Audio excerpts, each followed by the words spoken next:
On est quand même 500 personnes ce soir à Ploufragan.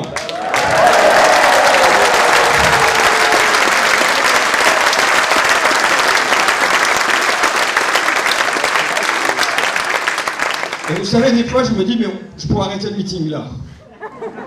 Pourquoi? Parce qu'au fond, vous arrivez, chacun peut être dans son coin, un peu atomisé, se disant, mais est-ce qu'il y a des gens qui pensent un peu comme moi? Qu'est-ce qui se passe dans le pays? Et vous arrivez là, et rien que par le nombre que vous êtes, vous sentez la puissance qu'on représente, vous prenez conscience et confiance dans la force que nous sommes. Et donc c'est vrai que je pense que rien qu'on pourrait arrêter là. Je vais pas arrêter quand même. Mais bon. Je vais pas arrêter. Alors je vous parle avec un peu de stress parce qu'en vérité je viens pour passer un examen qui est pour savoir si oui ou non je peux devenir ministre de l'Agriculture du président Jean-Luc Mélenchon.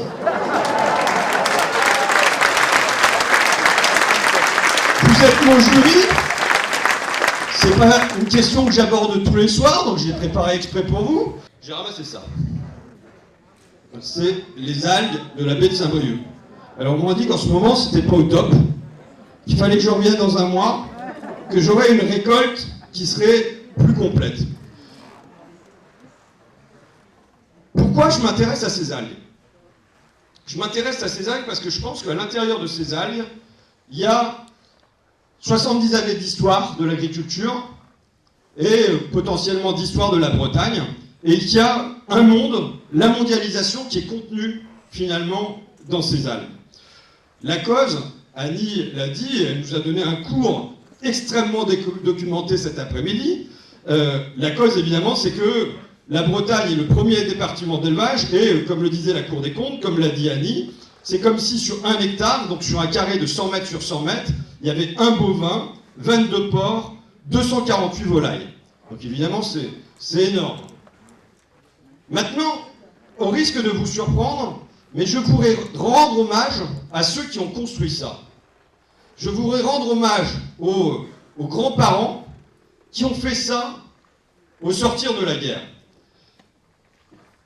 J'ai visité moi-même pas mal d'élevages de porcs ou de poulets, et l'un d'eux me raconte ça.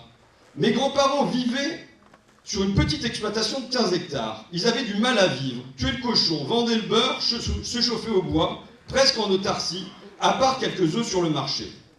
Son père, à lui, envisage de devenir gendarme, et puis finalement, il dit non, je vais quand même essayer de reprendre la ferme. Il s'est lancé, il a construit un premier poulailler en 1960. Mon grand-père freinait. C'était pas une mince affaire. Le maçon du coin l'a pris pour un fou. 500 poulets. Ça mobilisait toutes les économies. Maintenant, on appelle ça évidemment le complexe agro-industriel breton. Mais au départ, c'est une aventure. C'est une aventure incertaine dont on trouve les traces, par exemple, sous la plume de chercheurs qui expliquent la naissance de la rurale morbihannaise.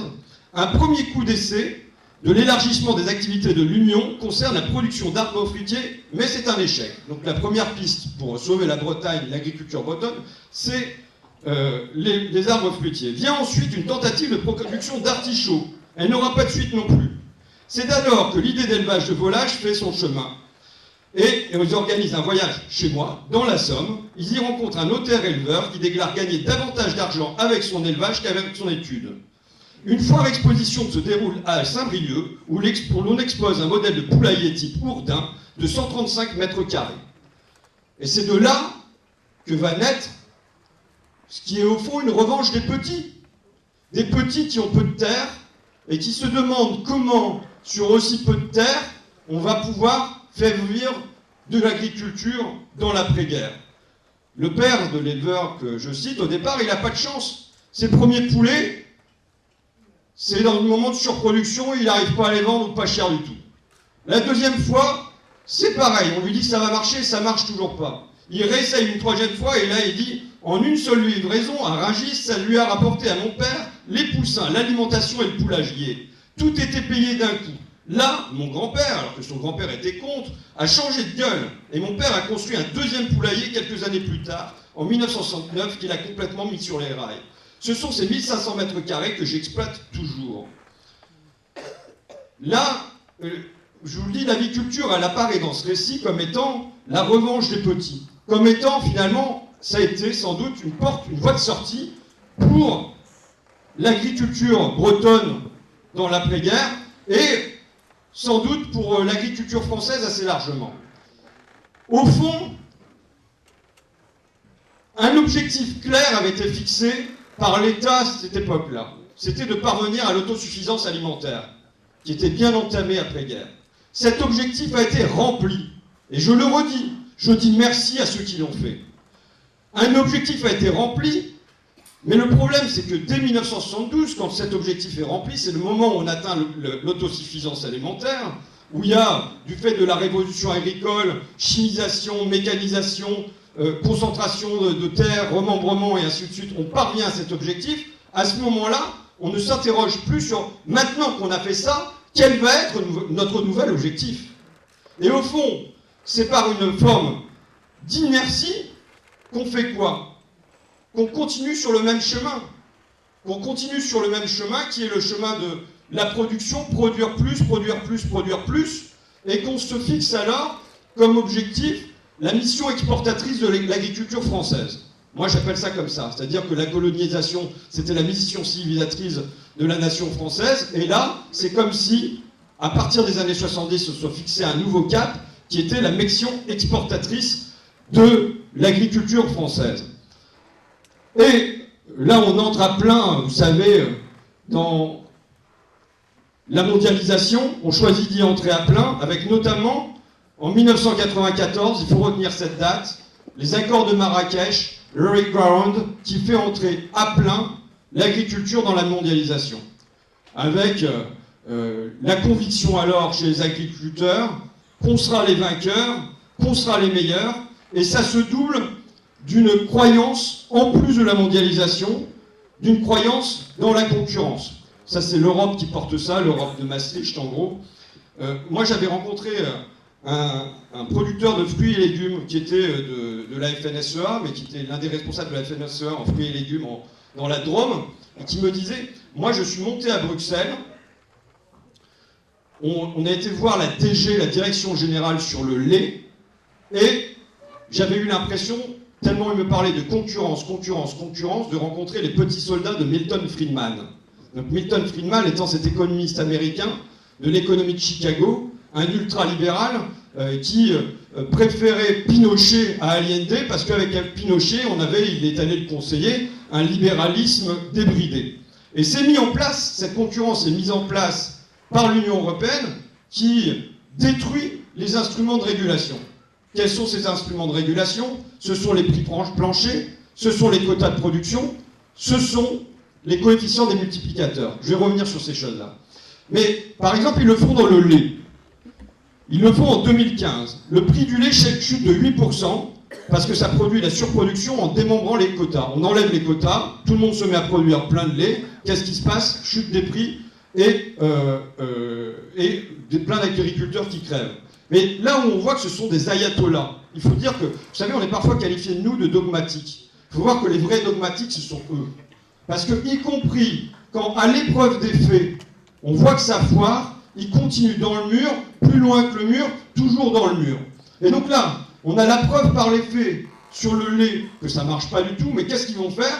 Ils vont faire par exemple la même chose, chez moi ça a compté, sur les betteraves. Sur les betteraves sucrières, ils ôtent les quotas sur les betteraves, ce qui fait qu'il y a la surproduction, les prix chutent, il n'y a pas de surprise à ça, et les prix sont divisés par 2. Ça fait crever les agriculteurs, ça fait fermer 4 usines, Cagny, Ebbville, Bourdon, Toury. Évidemment, la cause là en est économique. Qu'est-ce qu'ils vont faire? Comment ils vont réagir? Ils vont réagir en proposant du dumping social, en proposant du dumping environnemental, c'est-à-dire en proposant le retour des néonicotinoïdes, tueurs d'abeilles, sur les betteraves, c'est-à-dire que plutôt que de s'emparer et de s'attaquer au mal économique, on préfère faire du dumping environnemental et s'attaquer à la nature. Et évidemment, si on dresse un bilan de ces deux dogmes, il est du dogme de la mondialisation et du dogme de la concurrence, il est catastrophique. Il est catastrophique d'abord pour les agriculteurs. D'abord pour les agriculteurs. En 20 ans, c'est la moitié des exploitations qui ont disparu. Alors, c'est pas du tout la même chose que quand c'était dans les années 60-70, parce qu'à l'époque, quand ils quittaient un à un le pays, comme dit Ferrat, c'était pour aller bosser dans l'industrie, il y avait besoin de main-d'œuvre.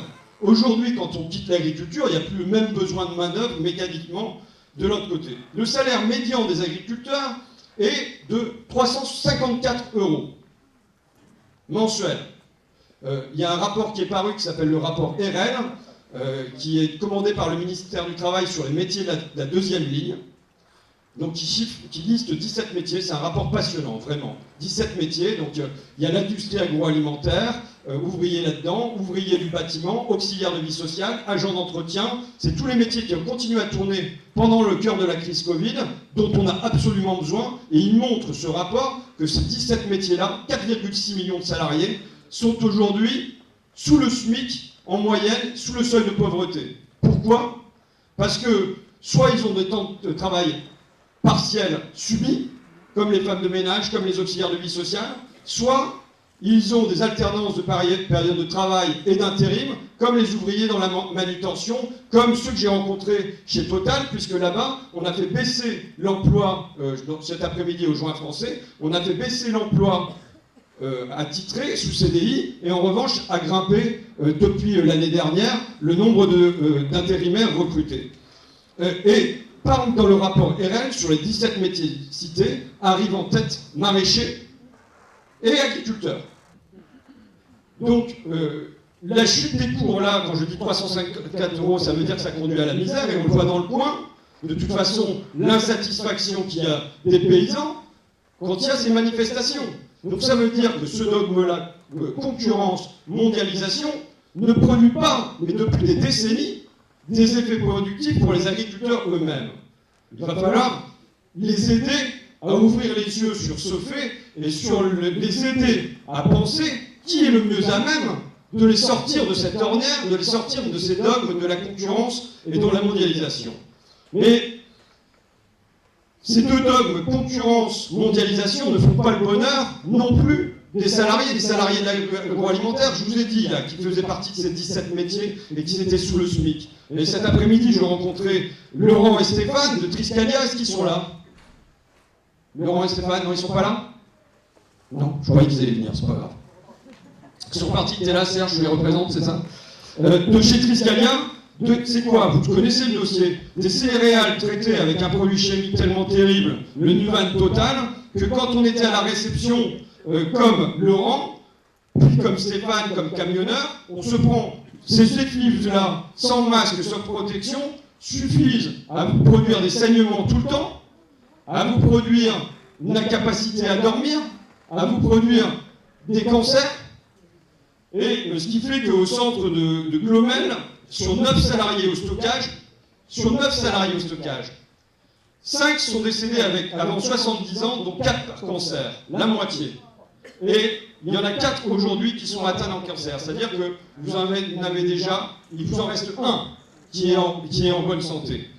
Je vais vous dire un truc, c'est que si jamais on avait ces statistiques-là, avec 80-90% de personnes souffrantes de ça, alors on va nous dire, c'est tout le truc, hein, Serge. Je vous demande d'applaudir Serge Lecléo. Ouais.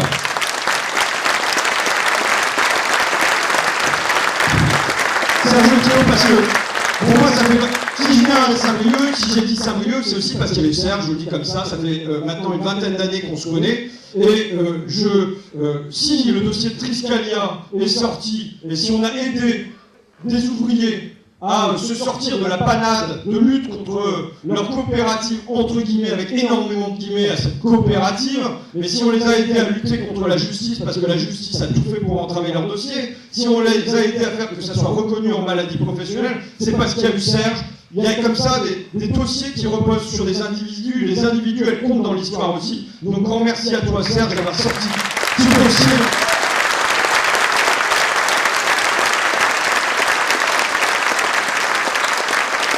Parce que tout est fait pour que ce genre d'histoire demeure dans l'anonymat, que les gens soient enfoncés dans la résignation, dans la désespérance solitaire chez eux. Et donc là, il y a eu du collectif qui s'est monté. Et le collectif a permis de gagner, au moins d'avancer sur une partie du chemin, au moins que ces noms, cette histoire soit connue, au moins qu'il y ait une tache sur le nom de Triscalia, à tel point qu'à l'image du RPR devenu UMP et ainsi de suite, devenu les Républicains, il faut qu'ils changent le nom tous les 3 ans, quoi. Bon. Mais je vais vous dire, si jamais on avait les mêmes statistiques, 8 cancers sur 9 travailleurs, à Bercy chez les inspecteurs des finances, ouais, croyez-moi que ça aurait changé. Croyez-moi qu'il y aurait eu des lois. Croyez-moi que les mecs qui auraient posé ça, ils seraient en tôle. Si jamais c'était à l'École nationale d'administration, à l'ENA, qui avait de l'amiante, mais les bâtiments, ils auraient été démontés tout de suite. Donc, parce qu'il faut que j'apprenne à me calmer. Ça ne fait pas le bonheur des travailleurs que j'avais fait l'usine Doux, et chez Doux, je leur avais doucement demandé, mais alors c'est toujours un peu bizarre quand on se retrouve sur un parking d'ouvriers où les mecs vont être licenciés, et où je leur demande comme ça, mais est-ce que vous êtes heureux ici? Je pense que la question du bonheur a le droit de se poser partout. Et donc je le pose sur ce parking, et on me répond, avec mon mari, on a un deuxième boulot à côté. On passe tout l'été à faire du gardiennage à Paris, ça fait 5 ans qu'on n'a pas pris de vacances. Ma fille, je ne la vois plus, je la croise. Il y en a une qui parle de son échange avec un directeur. Au directeur, je lui ai dit, tu fais tes courses où, toi? Lui, il me répond, à Auchan. Moi, je lui dis, à Aldi.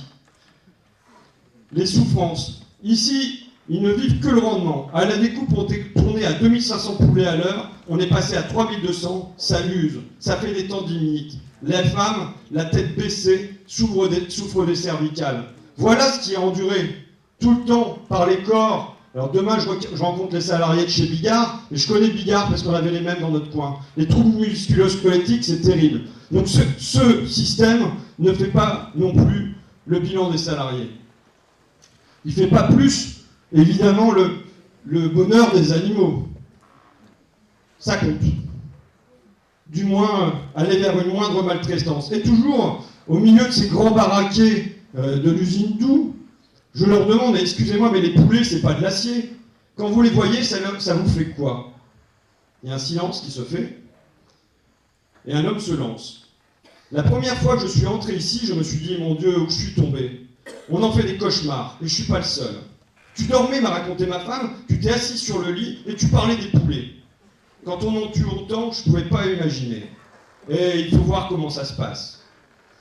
Et bien sûr, ce double dogme de la mondialisation et de la concurrence, ça ne fait pas non plus le bonheur de l'environnement. Ça mène l'eau, la terre et l'air dans une impasse.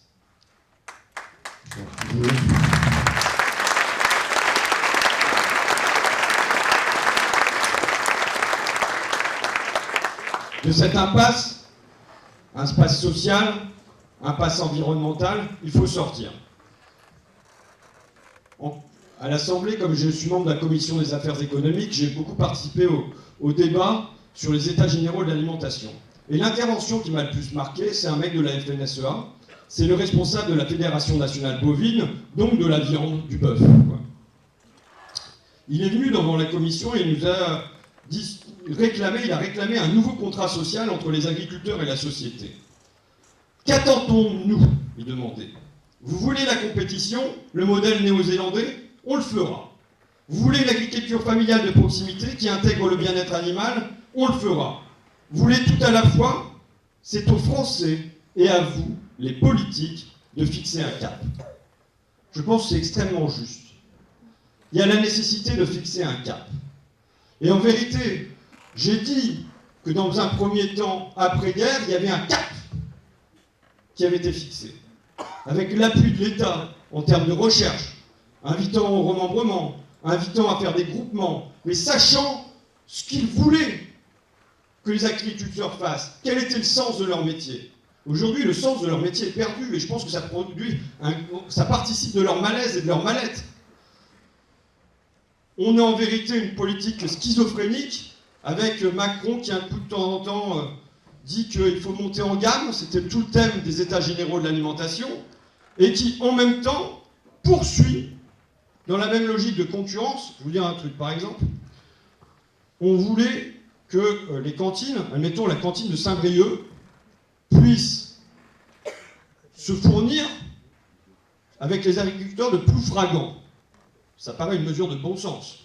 Mais ce qui nous a été répété par les marcheurs à l'Assemblée nationale, c'était non, c'est contraire au droit de la concurrence, parce qu'il doit y avoir la possibilité pour les paysans espagnols d'être en concurrence à égalité avec les paysans de Ploufragan pour fournir les cantines de Saint-Brieuc. Quand je vous dis que ce sont des ayatollahs, vous voyez, non mais c'est quand même de l'ordre du bon sens, et ils viennent entraver ça. Et donc on a un Macron schizophrène qui dit qu'il faut monter en gamme, mais en économie ouverte, et l'ouvrant toujours davantage, parce qu'il a beau dire, vous savez, dans le cœur de la crise Covid, moi j'étais très attentif à ces quelques instants où Emmanuel Macron a été de gauche. Je me suis appliqué à les graver dans mon esprit parce que je me dis, tous ces petits trucs sur les jours heureux, ça peut nous resservir. Au fond, je vais vous dire, même pour faire advenir le Macron du Covid, il faut voter Jean-Luc Mélenchon.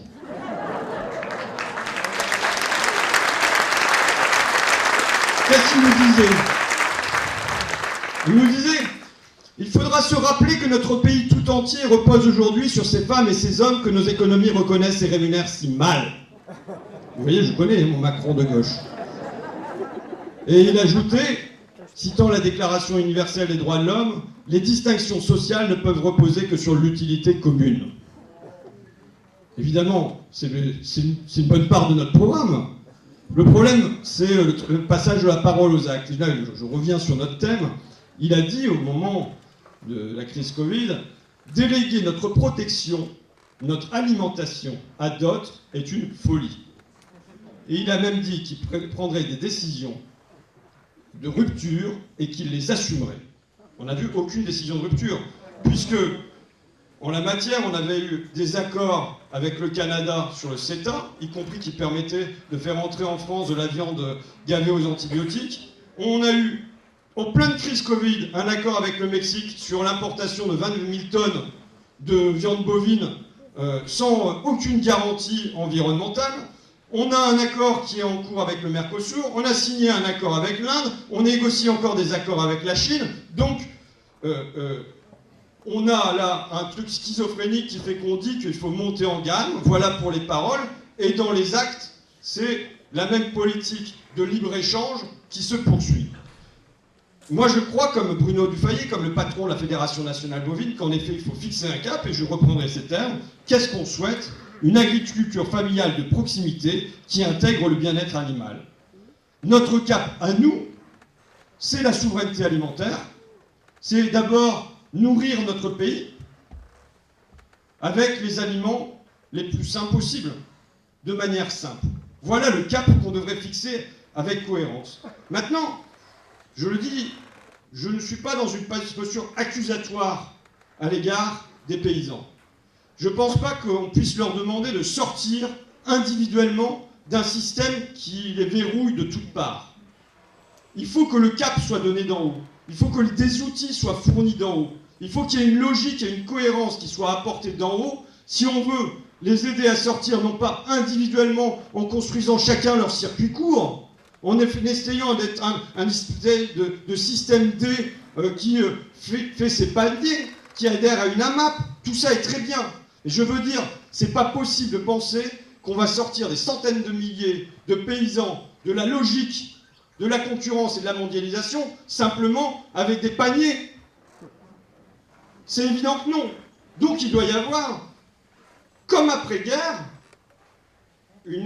un État qui guide, un État qui oriente, un État qui aide, un État qui agit, qui ne fait pas la place des gens, mais qui indique clairement le cap et qui mène aussi une politique européenne, une politique mondiale en cohérence avec ses objectifs.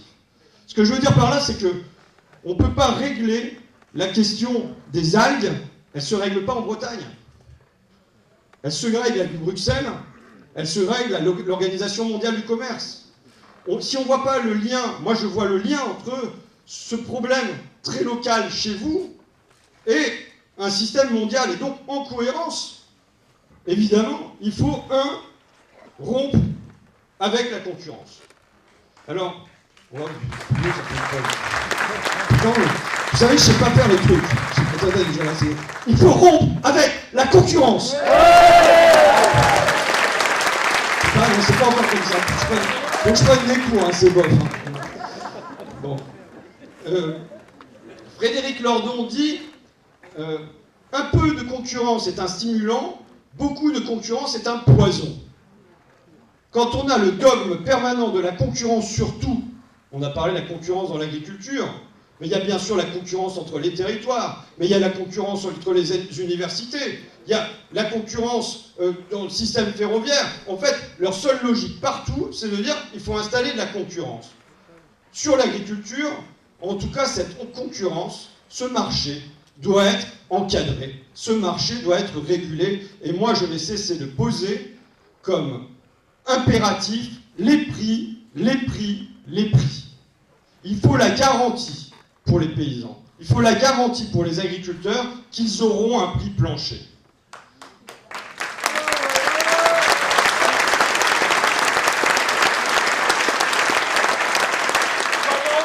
Il faut la garantie qu'ils seront rémunérés et que là-dessus, ils pourront construire à la fois leur avenir et l'avenir de leurs enfants. Donc ça passe par des outils, je les ai cités tout à l'heure, je ne les invente pas, ils ont constitué la base de la politique agricole commune, qu'on peut utiliser autrement. Hein. Ce sont les prix planchers, ce sont les quotas de production, et ce sont les coefficients des multiplicateurs. Qu'est-ce que c'est que le coefficient des multiplicateurs? Les deux premiers, vous comprenez? Vous connaissez ou pas? Ouais.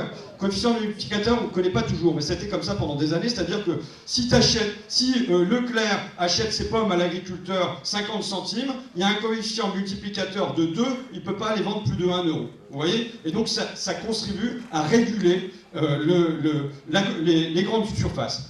Alors, dès que je dis ça, pourquoi je mets les prix en priorité? Je ne pense pas qu'on transformera le monde agricole sans les agriculteurs ou contre les agriculteurs. Donc la première chose, c'est de les rassurer.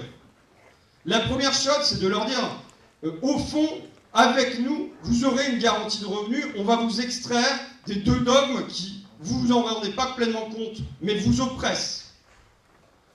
Alors, quand je dis ça, on me répond en permanence, j'ai une discussion à la buvette avec un marcheur turquois qui est agriculteur, et qui me dit « Mais arrête avec les prix planchers, tu sais que c'est interdit par l'Union européenne. » Et je lui dis « Ça, je m'en fiche, moi. » Il me dit « Et même au-dessus, l'OMC l'interdit. » Je dis « Je m'en fiche encore plus. » Il me dit « Bah, au fond, t'as pas tort. Ça a marché pendant des années avec des quotas, des prix minimums, ça ne dérangeait personne. » Donc, c'est le premier dogme de lequel il faut sortir. Le deuxième dogme, il est évident.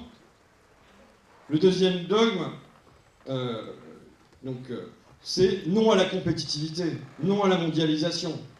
Le premier texte sur lequel je suis intervenu sur l'agriculture était un texte qui était pour aider à la compétitivité de l'agriculture française. Et alors c'était un texte posé par les Républicains. J'ai commencé par dire, mais moi, je veux pas la compétitivité de l'agriculture française. Alors là, parce que tous les autres, ils étaient d'accord avec la compétitivité. Hein. Mais je pense qu'on doit construire... Est-ce qu'on cherche la compétitivité du cinéma français? Non. Est-ce qu'on cherche la compétitivité de la littérature française? Non. Et bien de la même manière qu'on a une exception culturelle, et on doit construire une exception agriculturelle qui fait échapper l'agriculture, c'est-à-dire ce qu'on met dans nos assiettes, la manière dont on traite nos terres, à la loi du libre-échange et à l'Organisation mondiale du commerce. Alors, j'ai une discussion pour vous dire, parce que, vous voyez, je me plais à citer la FNSEA, à citer des marcheurs et ainsi de suite, pour montrer que notre programme, notre envie, elle peut contaminer, elle peut englober, elle peut embrasser la société française, et non pas qu'on se réfugie dans un ghetto. Pierre Alain est un marcheur, Olivier Alain, excusez-moi. Vous le connaissez, il est de votre coin. Hein. C'est un marcheur qui est agriculteur et qui était l'animateur des États généraux de l'alimentation. Je trouve qu'on a eu droit à une classe verte à Rungis. Donc je suis allé en classe verte, il y avait le car, comme ça, comme quand on était gosse, quoi, avec les députés. Bon. Et il était là-bas, et donc on se balade entre les fleurs, et puis les crabes, et puis le jambon, et tout ça, bon, et le fromage. Et je lui dis, la vraie question qu'on doit poser, c'est quel est le sens? Quel est le sens de l'agriculture, de ce métier? Est-ce que c'est d'être compétitif, comme vous le mettez, avec les Espagnols et avec les Polonais? Et là, il me répond, tout à fait. Pour moi, en 1992, avec la réforme de la PAC, de la politique agricole commune, l'Europe a raté un tournant, et la suite en 1994 avec les accords de Marrakech. Se lancer dans la compétition à tout va, dans le libre-échange sans frein, ça s'est mis à déconner. C'est une évidence. C'est une évidence que même les agriculteurs qui sont ancrés là-dedans, on peut les en sortir. Alors moi, je lui parlais de protectionnisme, parce que évidemment, pour moi, c'est du protectionnisme, tout ça. Et il faut mener du protectionnisme. Et alors, il disait, protectionniste, oui, interventionniste, régulationniste. Je vous rappelle que c'est un marcheur.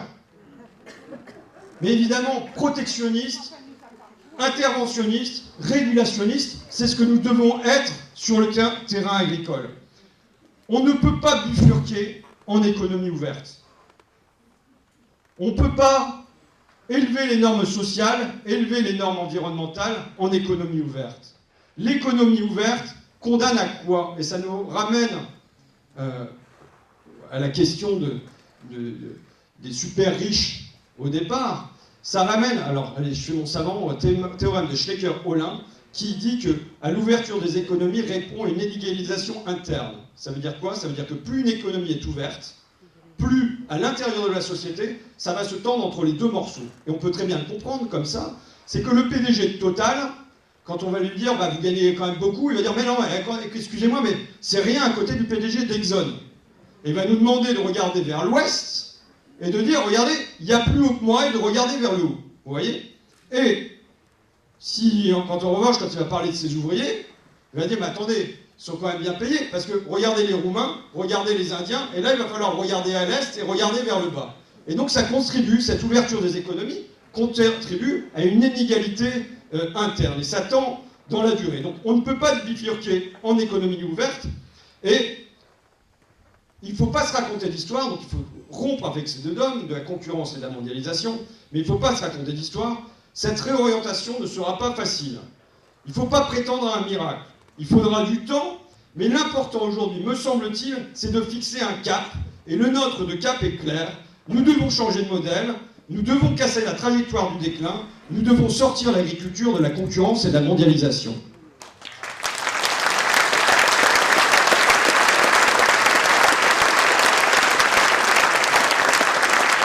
Pour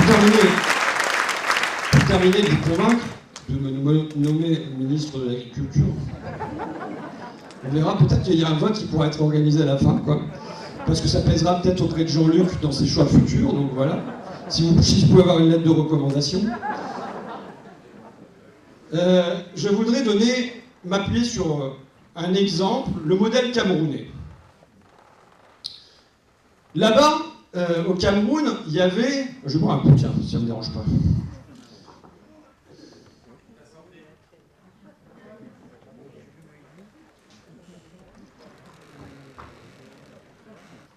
Au Cameroun, il y avait un truc qu'ils appelaient le poulet bicyclette.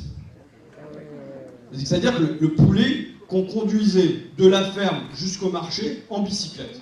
En vérité, c'était déjà plus en bicyclette, il y avait des camions qui passaient et qui se remplissaient, mais on comprend l'idée, c'est du circuit court, de proximité.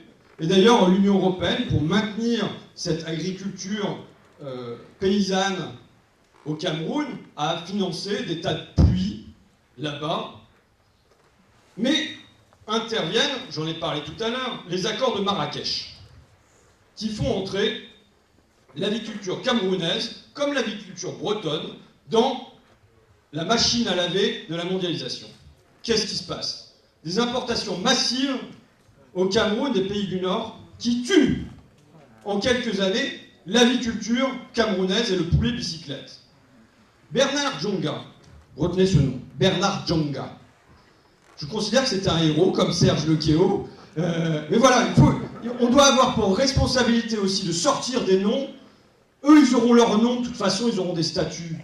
Nous, on doit sortir les nôtres. Et Bernard Djonga est un homme qui, par son action, a réussi à transformer, vous allez le voir, le visage de l'agriculture camerounaise. Donc, Bernard Djonga est un ingénieur agronome qui a étudié à Montpellier et qui est retourné ensuite, je crois après un passage aux États-Unis, qui est retourné dans son pays, le Cameroun, qui là-bas a construit une organisation en lien avec les paysans et qui est sur place quand il y a cet effondrement du poulet bicyclette et il assiste à ça catastrophé. Que fait-il? Il mène l'enquête. Et moi, comme journaliste, je crois d'abord à l'enquête. C'est-à-dire, je crois à des faits solides sur lesquels on s'appuie qui nous permettent de penser le monde. Il mène une enquête, donc prenant des photos de tous les élevages qui rencontrent, qui faisaient du poulet et qui sont morts. Il le chiffre, 90% des élevages sont morts, sont détruits en quelques années. Et de manière intelligente, ils mettent une enquête à un autre bout. C'est des tests qu'il fait sur les poulets importés, notamment les poulets doux, les poulets bretons, dont je vais vous parler tout à l'heure, et il les fait tester sur les marchés de Yaoundé, donc de la capitale camerounaise, et il renvoie le poulet à tester à l'Institut Pasteur en France, et donc ça lui coûte des ronds tout ça, parce qu'il faut voir que toutes ces choses se font avec comme toujours avec des tout petits moyens. Il les fait tester et on découvre qu'il y a plein de bactéries, qu'il y a plein de tout ça à l'intérieur du poulet parce qu'il était congelé, décongelé, recongelé, redécongelé, bref, que c'est une saleté. Et du coup, qu'est-ce qu'il arrive à faire? À construire un front uni entre les paysans des campagnes et les consommateurs des villes. Ils s'unissent. Là, le deuxième temps après l'enquête, il construit la mobilisation. Notamment, à un moment, José Bové va à Yaoundé, ça fait l'objet d'une manifestation monstre, à tel point qu'on interdit à José Bové de quitter l'aéroport, parce que sinon on se demande comment ça va tourner. Donc, mobilisation extrêmement réussie au Cameroun. C'est le deuxième temps. Troisième temps, c'est le temps de la négociation. Fort de cette puissance populaire, il demande à rencontrer Pascal Lamy, qui à l'époque dirige l'Organisation mondiale du commerce. Il monte à Genève, Bernard Djonga, il rencontre Pascal Lamy et est admis par l'OMC qu'il y aura une exception sur le droit à mettre des taxes, à mettre des barrières douanières sur les importations de poulet au Cameroun. On remet des taxes, on remet des barrières douanières. Et qu'est-ce qui se passe? En quelques années, en moins d'une décennie, c'est la renaissance du poulet bicyclette. Et on est revenu en quelques années, grâce à ces outils, grâce à du protectionnisme, grâce à une volonté de réimplanter ça, on est revenu à la situation initiale. Et il n'y a plus que les correspondants français là-bas sur place qui ne peuvent pas se passer de poulet breton, mais tous les autres se remettent à bouffer du poulet camerounais. Donc ça veut dire quoi? Ça veut dire que nous pouvons entraver cette marche à un libre-échange mortifère qui conduit au dumping social, au dumping environnemental. Nous pouvons faire de notre mieux pour le bonheur. On a le droit de parler du bonheur. Pour le bonheur des paysans, pour le bonheur des ouvriers, et évidemment pour le bonheur de nos enfants et pour l'environnement. C'est possible, nous pouvons faire ça.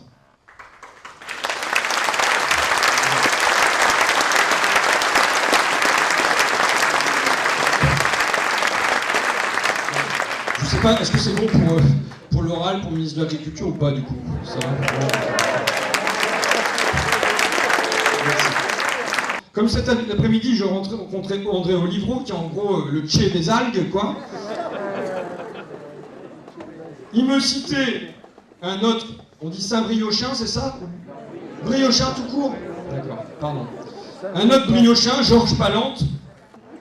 Georges Palante qui disait « Pour des problèmes nouveaux, il faut des politiques nouvelles avec des hommes nouveaux. » C'est absolument évident que nous avons aujourd'hui, avec la crise environnementale en cours, des problèmes nouveaux que l'humanité n'a jamais affrontés avec cette ampleur, qu'il y faut des solutions nouvelles et qu'il pour ça il faut des femmes et des hommes nouveaux. Nous sommes ceux-là, nous sommes tous ici ceux-là.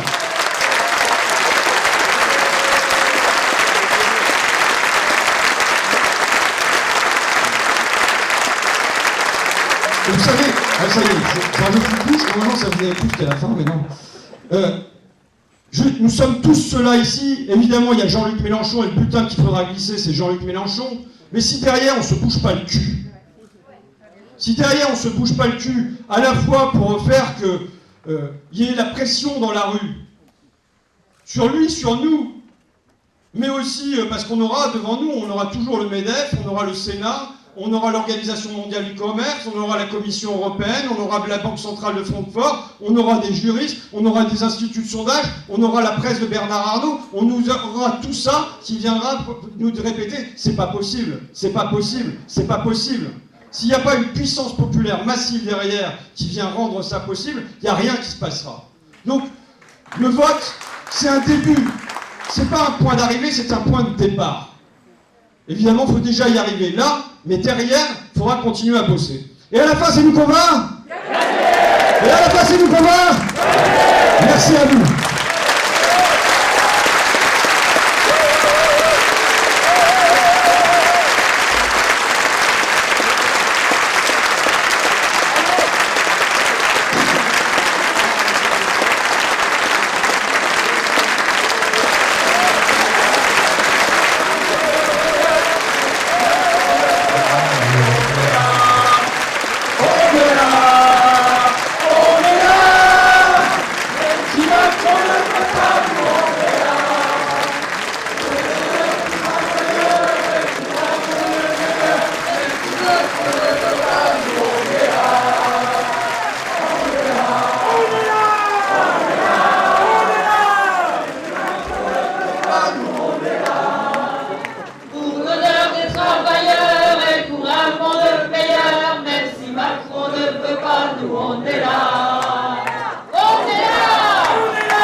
Merci à vous.